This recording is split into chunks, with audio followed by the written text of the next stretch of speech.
อ๋องามงามงามก็แม่เลือก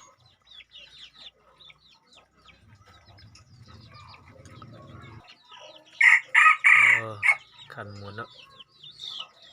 แม่มันนี่ไก่ปลาพ่อมันนี่เป็นไก่ต่อร้อย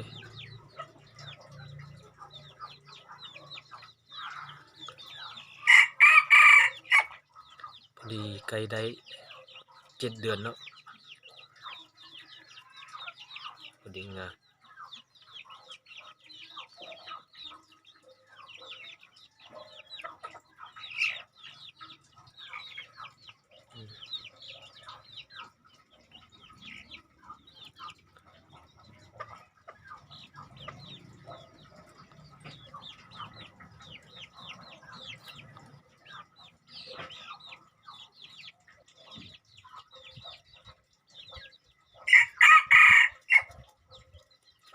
สุดยอดสุดยอด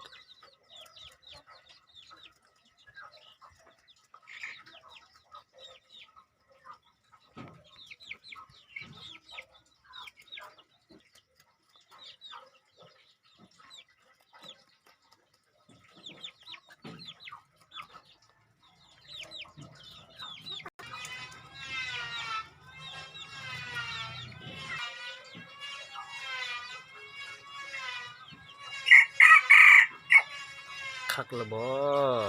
แม่นเรื่องเนาะนี่ตามเด้อแม่นเรื่องนี้นะ